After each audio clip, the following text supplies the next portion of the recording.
അതിർത്തിക്കിപ്പുറം രാഹുൽ ഗാന്ധി മുർദാബാദ്, അതിർത്തിക്കപ്പുറം രാഹുൽ ഗാന്ധി സിന്ദാബാദ്. ബഹുരസമാണ് കേരള തമിഴ്നാട് അതിർത്തിയിലെ തെരഞ്ഞെടുപ്പ് വിശേഷങ്ങൾ. കേരളത്തിൽ പല്ലും നഖവും ഉപയോഗിച്ച് പോരാടുന്നവർ ഒപ്പം ചേർന്ന് പ്രവർത്തിക്കുന്ന കൗതുക കാഴ്ചയാണ് അതിർത്തിക്കപ്പുറമുള്ളത്. കേരളത്തിൽ CPM-ഉം കോൺഗ്രസും നേർക്കുനേരെങ്കിൽ തിരുവനന്തപുരത്തിന്റെ അതിർത്തിക്കുപുറം കൈകോർത്ത് മത്സരിക്കുകയാണ് ഇരു കക്ഷികളും. കന്യാകുമാരി ലോക്സഭാ മണ്ഡലത്തിൽ കൈപ്പത്തി ചിഹ്നത്തിൽ മത്സരിക്കുന്ന H. വസന്തകുമാറിന് വേണ്ടി വോട്ട് ചോദിച്ചിരിക്കുന്നത് CPM-ഉം CPI-യുമാണ്. കോൺഗ്രസിന്റെ മൂവർണ്ണ കൊടിക്കൊപ്പം പാറിക്കളിക്കുന്നത് ചെങ്കൊടികൾ. കൈപ്പത്തിക്കൊപ്പം അരിവാൾ ചുറ്റിക നക്ഷത്രവും അരിവാളും നിൽക്കതിരും.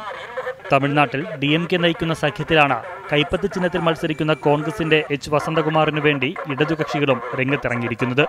വയനാട്ടിൽ രാഹുൽ ഗാന്ധിയെ പരാജയപ്പെടുത്താൻ തന്ത്രങ്ങൾ ആവിഷ്കരിക്കുന്ന CPM രാഹുലിന്റെ വിജയത്തിനായി കൈമെയ് മറന്ന് പ്രവർത്തിക്കുകയാണ് അതിർത്തിക്കപ്പുറത്ത്. നാളെ ഭാരത പ്രഥമർ രാഹുൽ ഗാന്ധി അവர்களின் கரத்தை வலுப்படுத்த கை சின்னத்தில் வாக்களியுங்கள். நமது சின்னம் கை கை. തന്റെ വിജയത്തിനായി CPM പ്രവർത്തകർ കഠിനാധ്വാനം നടത്തുകയാണെന്ന് കോൺഗ്രസ് സ്ഥാനാർത്ഥി H. വസന്തകുമാർ.